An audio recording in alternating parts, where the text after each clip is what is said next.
The strength of a family, like the strength of an army, lies in its loyalty to each other. The Godfather is one of the most well-known movies in the history of cinema, and some would even argue it's the greatest gangster movie ever made. It is the story of the all-powerful American-Italian mafia family, the Corleones. The Godfather showcased how some large Italian families managed organized crime just like any other typical family might manage their business, with one exception, of course. A mistake in the Corleone family business would lead to death. In the case of Carlo and Paulie, one act of treachery, one fatal decision to conspire against the Corleone family, and they signed their own death warrants. Sonny killed Paulie for his involvement in the hit on Vito, and Michael murdered Carlo for his role in the hit on Sonny. But were they really behind the conspiracies? Or did the suspicion of their involvement alone lead to their murders? Yes, both Carlo and Paulie were found guilty of conspiring against the family, so let's go ahead and take a deep dive into how the two were involved in the conspiracy against the Corleones. And more importantly, how they were caught. Paulie Gatto was Vito Corleone's right-hand man, his personal chauffeur and trusted confidant. This all changed when he sold Vito's schedule in exchange for a bribe from Saluzzo's goon. With Vito's schedule in hand, it was easy for Saluzzo's hitmen to find and ambush him. Paulie sealed his fate when he conspired with the enemy to kill Vito Corleone. Paulie was so easily caught because he wasn't careful enough. Sonny quickly noticed his absence on the day of Vito's murder. How could this be a coincidence? Sonny ordered his men at the phone company to pull all of Paulie's phone records. Lo and behold, during the 3 months he was on leave, he received several phone calls across the street and near Genkau Olive offices where the hit took place. The calls were all from Saluzzo's office. Again, something that Sonny was sure could not be a coincidence. It was clear Paulie Gatto was involved in the attempted murder of Vito Corleone. While that might not be considered concrete evidence in the eyes of the law, this was clearly enough evidence for Sonny to prove Paulie's guilt. Sonny had Paulie killed to set a clear example to everyone how the Corleones dealt with a traitor in their midst. Loyalty was sacred to the Corleones, and anyone who betrayed them, regardless of family status, would be dealt with in the same way. Carlo was a close family member and son-in-law to Don Corleone. Why did he plan to kill his own wife's brother, and how was he caught by Michael?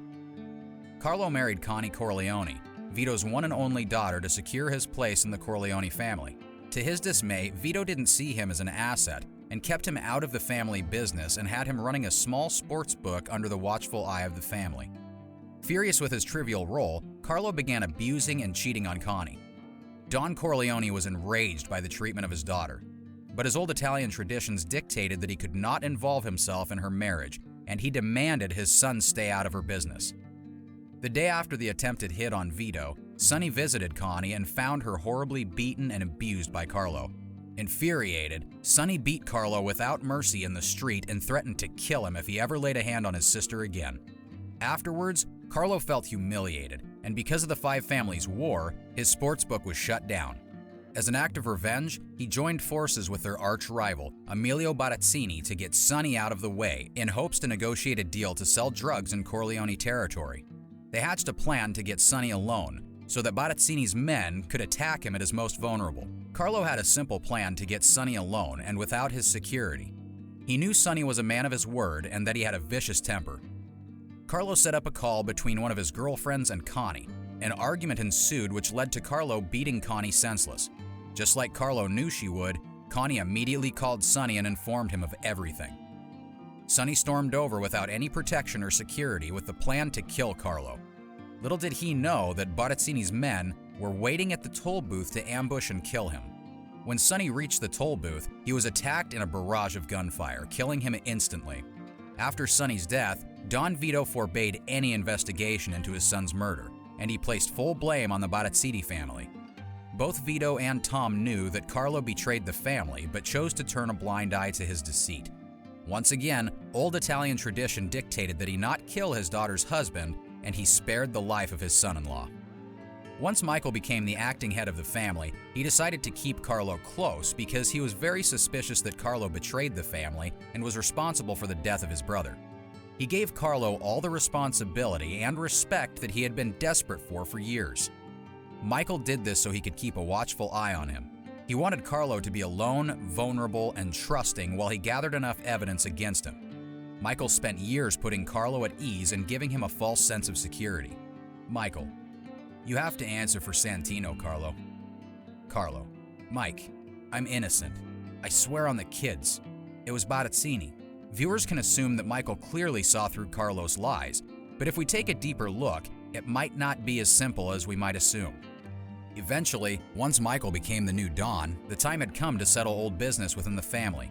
Avenging his brother's murder was at the top of the list for Michael. Both Don Vito and Tom Hagen knew early on that Carlo was the rat within the family, but Vito did not seek revenge for his son, knowing this would only escalate the war. Vito, who loved his daughter deeply, could not bear to see her as a widow. After Michael was officially the new Don, Tom briefed him on all that had happened when he was gone. It was clear to Michael that Carlo set Sonny up to be murdered by Bottazzini's men. Carlo was emasculated and humiliated by the beatdowns he received at Sonny's hand, and he wanted vengeance. Michael waited patiently for the right time to strike and avenge his older brother. Conclusion: Paulie was a trusted member of the Corleone crime family who paid with his life for his treachery. Paulie was bought and paid for by the Saluzzos. He sold Vito out. In The Godfather and the Mafia, betrayal is the worst of all sins. Carlo, Connie's abusive husband, set up Sonny's murder by the Bottazzinis. He had been spared by Vito, but Michael couldn't turn a blind eye. Carlo double-crossed the family when he set Michael's murder in motion. He became a marked man as a result of his betrayal. Only don't tell me that you're innocent, because it insults my intelligence, and it makes me very angry.